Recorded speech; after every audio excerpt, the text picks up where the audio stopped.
The end of chapter 21. To maul the mechanism that lifted the elevator. It finally broke completely, and Fatima and I gave each other a high five. I then angled the nose up slightly and began cutting into the elevator compartment. The borer was taking forever, so I tried firing up the disruptor. It burned against the metal for a short time before turning off, but it had left the beginnings of a hole. I hoped the borer could finish the job quickly. Sparks and smoke filled the screen, but the digger was barely moving forward. "It's too thick," I yelled. The digger was never going to cut through, and I was worried. The noise of the drill was amplified 100 times as it rose up the elevator shaft. The landers must have heard it. They couldn't call the elevator to come get them anymore, but I didn't want to stay in any one place too long to test that theory. I put the digger in reverse. "Time to go!" I yelled over the noise. Fatima nodded. I reversed and then we stopped. We didn't stop. The digger did. The lights all went out and the engine and drill went dead.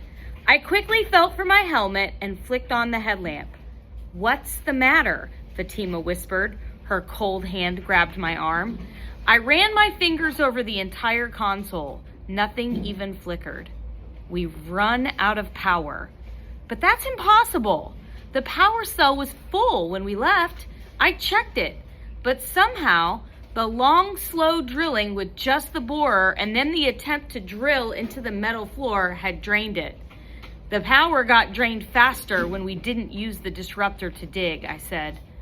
"It was a hard way to learn that lesson. We were stuck with no power and no way to tell Jimmy or Maria to come save us." "We've got to get out of here," I said. I pushed the button to release the cockpit, but it was dead as well. "There has to be some way to open it manually," she said. We searched for anything along the seam that might be a release latch or switch. Then I reached under the seat and my fingers wrapped around a handle. I pulled it and the roof opened. Fatima and I crawled out.